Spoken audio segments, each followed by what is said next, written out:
அனைவருக்கும் வணக்கம். தெய்வீக பலன்கள் சேனல் சார்பாக தங்களை அன்புடன் வரவேற்கிறோம். இன்று நம் காணொளியில் காண விரும்புவது மகா சிவராத்திரி சிறப்புகள் 2026 பற்றி இந்த காணொளியில் பார்க்கலாம். வாருங்கள் காணொளிக்கு செல்லலாம். மறக்காமல் ஒரு சப்ஸ்கிரைப் செய்யவும். பாரம்போல் சிவபெருமான் தன்னை வணங்குபவர்களின் வாழ்க்கையில் சந்திக்கும் நோய்கள், மனக்கவலைகள், வறுமை நிலை போன்றவற்றை அறவே அழிப்பவர். ஒருவனுடைய வாழ்க்கையில் திருமண பேரு, குழந்தை பேரு, பணம் இந்த மாதிரியான பிரச்சனைகள் எதுவும் இல்லாமல் புண்ணியமாக வாழ வைப்பவர் தான் சிவபெருமான். ஒருவன் தனது 3 பிறவில் செய்த பாவங்களையும் அளிப்பவர் நம்முடைய சிவபெருமான். மகா சிவராத்திரி என்பது சிவபெருமானுடைய அருளை பெறுவதற்காக விரதமிருந்து சிறப்பாக கொண்டாடப்படும் ஒரு புண்ணியமான நாளாகவே பார்க்கப்பட்டு வருகிறது. சிவன் கோயிலுக்கு சென்று வழிபட்டாலும் சரி, இல்லத்திலேயே சிவ வழிபாடு செய்தாலும் சரி, அதில் செய்யப்படும் ஒவ்வொரு விஷயத்திற்கும் ஒவ்வொரு அர்த்தமும் ஒவ்வொரு பலனும் இருக்கிறது. பரம்பொருள் சிவபெருமானுடைய கோவிலுக்கு செல்லும் போது வழிபடுவதற்கென்று தனியான வழிமுறைகள் இருக்கின்றன. இவற்றை முறையாக நாம் கடைபிடிப்பதனால் பரம்பொருள் சிவபெருமானின் கருணை உணர்த்துவதுடன் சிவ வழிபாட்டின் முழு பலனையும் நம்மால் பெற முடியும் என்பது இந்த நம்பிக்கையாக பார்க்கப்பட்டு வருகிறது. மிகவும் உன்னதமான வழிபாட்டு முறையாக கருதப்படுவது சிவ வழிபாடு. சிவபெருமானுடைய வழிபாட்டினை இல்லத்திலும் கோவிலுக்கு சென்றும் செய்தாலும் அதற்கென தனி முறைகள் இருக்கின்றன என பெரியவர்கள் சொன்னதை நினைவு கூற வேண்டும். இவற்றை சரியாக பின்பற்றி வழிபாட்டினை மேற்கொண்டால் அந்த பரம்பொருள் சிவபெருமானின் சிவத்தை அடைவது அனைவருக்கும் சாத்தியமானதாகும். சிவன் என்ற சொல்லுக்கு மங்களம், இன்பம் என்று பொருள். எனவே மகா சிவராத்திரி ஒளிமயமான இரவு, இன்பம் தருகின்ற இரவு என்று அழைக்கப்படுகின்றன. மகா சிவராத்திரி என்று விரதமிருந்து கண் விழித்து சிவபூஜை செய்ய வேண்டும். தூய ஆடைகளை அணிந்து கொண்டு திருநீறு பூசிக்கொண்டு சிவனை தியானம் செய்ய வேண்டும். சிவனுக்குரிய மந்திரங்களை கூறி வழிபட வேண்டும். மகா சிவராத்திரி விரதம் இருந்து நமச்சிவாயா என்னும் மந்திரத்தை இரவு முழுவதும் உச்சரித்தால் மகத்தான பலன்களும் எண்ணற்ற காரிய சக்திகளையும் நம்மால் அடைய முடியும். வாழ்வில் வெற்றி, செல்வம் ஆகியவற்றை பெற விரும்புவோர் அவசியம் மகா சிவராத்திரி விரதம் இருக்க வேண்டும்.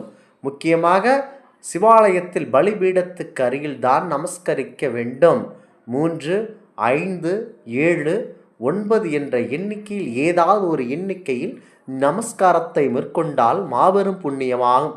கிழக்கு நோக்கிய சன்னதியானால் பலிபீடத்திற்கு தென்கிழக்கு மூலையில் தலையில் வைத்து கொண்டு வணங்க வேண்டும். தெற்கு மேற்கு நோக்கிய சன்னதிகள் பலிபீடத்திற்கு தென்மேற்கு மூலையில் தலை வைத்து வணங்குவது சிறப்பு. வடக்கு நோக்கிய சன்னதியானால் பலிபீடத்திற்கு வடமேற்கு மூலையில் தலை வைத்து வணங்க வேண்டும். சூரிய கிரகணத்தின் போது பொங்கல் தினத்தன்று மேற்கே கால் நீட்டி வணங்கக்கூடாது. சிவாலயத்திற்குள் எப்போதும் திரியாங்க நமஸ்காரம் இருகரங்களையும் சிரமேல் குவித்து செய்ய வேண்டும். பிரகாரத்தில் பிரதட்சணம் செய்யும் பொழுது மிகவும் நிதானமாக செய்ய வேண்டும். உட்பிரகார பிரதட்சணத்தை விட வெளிப்பிரகார பிரதட்சணமே மிகவும் சிறப்பு வாய்ந்தது. கோவிலுக்குள் குறைந்தது 3 முறை கொடிமரத்திற்கு அருகே இந்த சிவராத்திரி நாட்டில் வணங்க வேண்டும். 3 முறை வெள்ளம் வர வேண்டும். அபிஷேக காலத்தில் பிரதட்சணம் செய்யக்கூடாது. கொடிமரத்தைச் சேர்ந்து பிரதட்சணமே செய்ய வேண்டும். கோவிலை விட்டு வெளியே வரும்போது கொடிமரத்துக்கு அருகில் வணங்க வேண்டும். ஆலயத்துக்குள் எந்த சன்னதியிலும் வணங்கக்கூடாது. பிரதட்சணத்தின் போது தலை பூமியை நோக்கி குனிந்திருக்க வேண்டும். நிலம் அதிர நடக்கக்கூடாது. பிறருடன் பேசிக்கொண்டு பிரதட்சணம் செய்யக்கூடாது. இறைவன் இறைவிக்கு அபிஷேகம் நடக்கும் பொழுது பிரதட்சணம் நமஸ்காரங்களை தவிர்க்க வேண்டும்.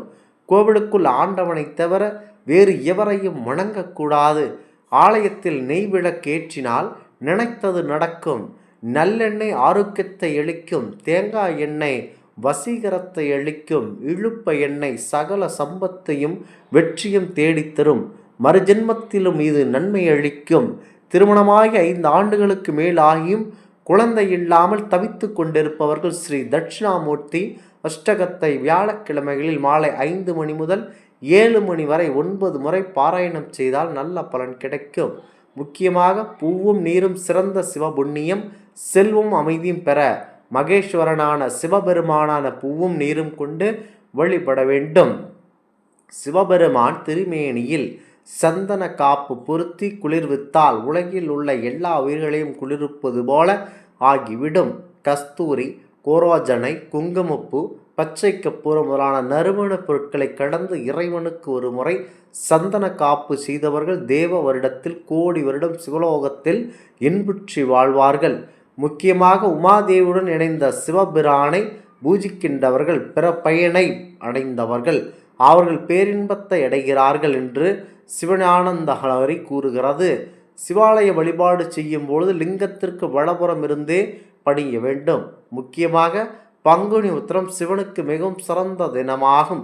சிவபெருமானுக்குரிய திருப்பணிகள் எதுவாக இருந்தாலும் அனைத்தும் குற்றமற்ற நல்ல செயலாகவே பார்க்கப்பட்டு வருகின்றன. முக்கியமாக இந்த சிவராத்திரி நாட்களில் முக்கியத்துவமாக சிவபெருமான் என்றால் முக்கியமாகும். இந்துக்களால் கொண்டாடப்படும் சிவனுக்குரிய விரதமாகும். சைவ சம்பிரதாயத்தின் அஷ்ட விரதங்களுள் பிரதானமான இவ்விரதம் ஆண்டுதோறும் மாசி மாதத்தில் வரும் கிருஷ்ணபட்சம் அதாவது தேய்பிறை சதுர்த்தசி திதி கூடும் இரவில் கொண்டாடப்படும். இதுவே மகா சிவராத்திரி ஆகும்.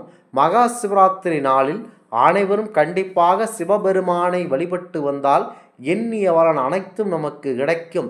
சிவன் விரும்பி அணிபவை வெள்ளை இருக்கம்பு, அருகம்புல், ஊமத்தை, வெந்நீர் ஆகும். முக்கியமாக சிவன் கையில் ஏந்தி இருப்பவை சோளம், மான், மழு, துடி, அக்னி, சிவனுக்கு ஆடைத்தோல், சிவனுக்கு வாகனம் காளை, ஆபரணம் பாம்பு, எலும்பும், மாலை மண்டை ஓடுகள், பன்றி கொம்பு, பிச்சை பாத்திரமாகும்.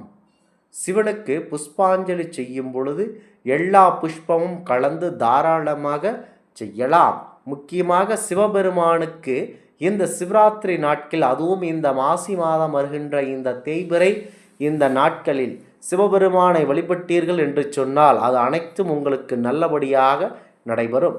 இந்த ஆன்மீக தகவல் உங்களுக்கு பிடித்து இருந்தால் தெய்வீக பலன்கள் சேனலை கண்டிப்பாக சப்ஸ்கிரைப் செய்து கொள்ளவும். மீண்டும் ஒரு நல்லதொரு காணொலியில் உங்களை சந்திக்கிறோம். நன்றி, வணக்கம்.